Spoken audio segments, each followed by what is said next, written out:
back into the chat on News Dan Murillo and News Channel 10-2. My name is Alan Robertson. And I'm Chuckalicious, Chuck Williams.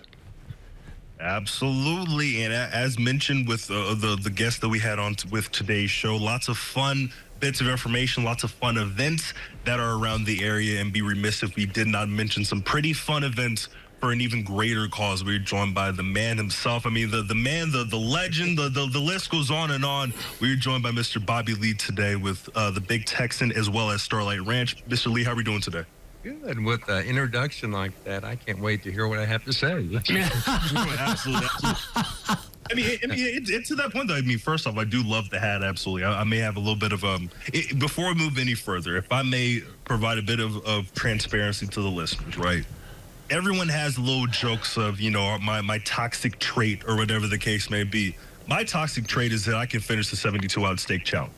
Simply put, like I really do believe, give me a good 12 hours, nothing but water, nothing but exercise, work the metabolism. I'm knocking this out, no problem. Now, might it be a couple minutes or maybe an hour over on time? Potentially, but it's about finishing the challenge more than anything else, at least in my mind. But again, that's why it's a toxic trait, because it's very much rooted in delusion, of course. So we'll just put a pin to that.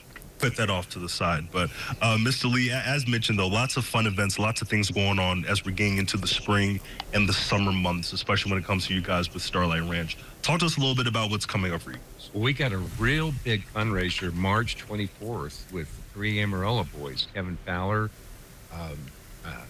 Aaron Watson, and Randall King. And they're all from Amarillo, the Panhandle area. They all grew up here. And they found out about the fires, and they contacted me and said, Bobby, we want to come to your place. We want to do a big fundraiser. We want everything to go to the Panhandle Relief Fund. So I said, guys, I'm honored. How can I help? And we got it together, and we got a huge concert that's selling tickets like crazy. You can get your tickets early, And it's on a Sunday. It's different. Right. We're doing it on a Sunday, but we're starting earlier. And, when they first said the 24th of March, I said, you know, you guys are from the Panhandle. You want to do something outdoor in March? Yeah. You're on your own, baby. Yeah. So fingers crossed we're going to get good weather, and it's going to be a wonderful event. And like I said, the ticket sales are fabulous right now. So Absolutely. Chuck, you have one? Yeah, Bobby, you know, you talk about the weather up here in the Panhandle. Now, let's face it, I've seen concerts up here in rain that was out of sight. So really, a little bit of dew or moisture from the sky really ain't going to hurt too much one way or the other, is it? I mean, people party anyway. Chuck, that's the best way of putting it. And you know what? Come rain, come shine, it's going to be a great time for everybody. And it's going to a dynamite cause. And you know what? In the Panhandle, you never say no rain. That's Absolutely. it. It's always welcome. That's true. It's heaven sent. Absolutely. I'm hitting the rain dance or whatever we can do to the heavens above to get some moisture. I mean, hopefully with the weather we've spoken about with Tanner Brammer throughout today's show, hopefully we're able to get a little bit more of that over these next couple of days and weeks. But I mean, to that point, I mean, obviously it's hard to not talk about the upcoming events, especially with the concert coming up, and not mention, of course, again, the cause that this is for, the Panhandle Disaster Relief Fund. I believe it was Al who was spoken a little bit about it, where we're getting pretty close to full containment with the majority of these fires, but still lots of work that needs to be done as far as the reclamation for these areas, the lives that were unfortunately lost, the houses that were unfortunately lost as well. So if I may ask, when it came to, and it definitely just felt like outside looking in, like it was just a no-brainer to have something like this set up. But just talk about the support that you may have seen, the support that you may have heard about.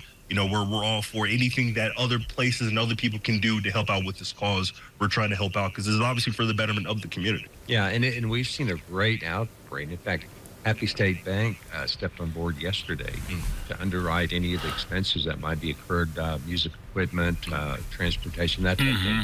Or they just called me and said, how can we help? Yep. And like I said, that's the Panhandle. That's what it's made up of. I mean, and these guys all coming back in for this thing. And what is it? Randall King, he's coming back in from Europe. Yeah.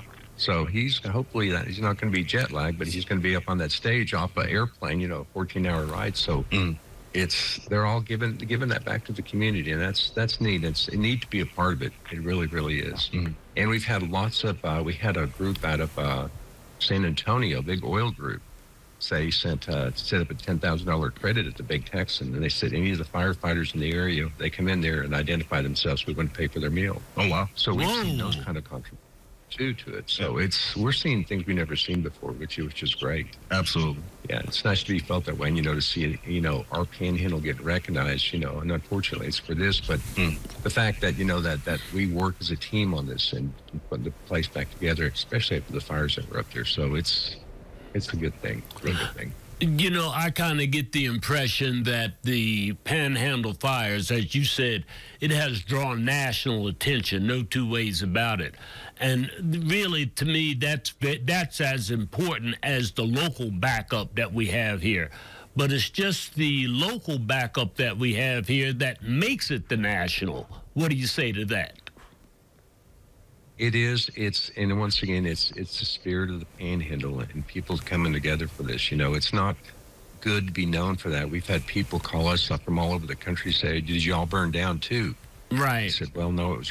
Thank God it was restricted to the northeast corner of the Texas Panhandle." And for the good or bad about it, that's not real populated up there. And so we got lucky in a lot of ways. But the people that were affected, it just charred them. It charred them, and there was nothing nobody could do about it to stop that thing. And even today, everybody's on pins and needles in this tinderbox up here with the weather that's predicted today. So hopefully we don't have any more national attention. Yeah, absolutely. No, we do have a little bit of time before we get out of here. Thank you so much for joining us this morning, of course. But one thing that I definitely love, and I'm sure some people have talked about already, when it comes to this concert, when it comes to the benefits from this concert, it's not a percentage or any types of weird ways to slice it and dice it. This is 100% of these funds and of these proceeds from the concert going to the Panhandle Disaster Relief Fund, and just someone who isn't originally from here, but someone who has been here for close to 10 years now, and just seeing the camaraderie from the area, the way that people are looking after one another, it warms my heart almost to no end. You know what I mean? And I'm sure for yourself, whether it be in unfortunate circumstances like this, or even just for a regular spring going into the summer with the events that you guys have with Starlight Ranch, I feel like this is something that definitely never gets old. No, and like I said, just to be asked to be included on something like this. What an honor. What a great honor. These guys call, they could go anywhere. They could be playing anywhere, but yet they want to come back to Amarillo, and thank God they give us a call, and we're glad to step up on it. And hopefully this will be the first of many fundraiser concerts this summer for Starlight. We're working with another group for a date in April. So they might be able to see somebody like Lyle Lovett in Amarillo for fundraiser. I like that. I teased it a little bit there, didn't I? There you go. I like that. Absolutely. Now, again, of course, lots of fun upcoming events. Talk to us a little bit more about some of the things that you have down the pipeline as we get ready for the spring and summer months. You have about maybe a minute or so before we get out of here today. We've got a real neat kickoff party to the Route 66 Festival, which features Tracy Bird coming in on May 31st. And that's going to be a lot of the sponsors, a lot of the get ready to have a good 2 weeks of celebrating Route 66. And that is a national event. Right. And we have a big edition planned for that week. We got the entire Texas Panhandle working together on that festival. It was a huge success last summer, so this is the second year for it, leading up to the centennial celebration, which is 2026, 100 years of Route 66. And we're ahead of all the other 8 states because we've got great leadership with Richard Ware, passion from the CVB. We got some real neat people working with us on this, so we're excited about it. And we're ahead of the other states, long ways, and they're looking at us like we're the benchmark. So that's a good thing for Amarillo. Absolutely, absolutely. Now, I do remember being out there for the start of the kickoff and the press conferences for all that. So I'm very excited as to what's going to happen over the next couple of weeks and months. But Mr. Lee, thank you so much for joining us today. Thank you so much for listening in and watching on the chat. We'll see you bright and early tomorrow. Stay blessed.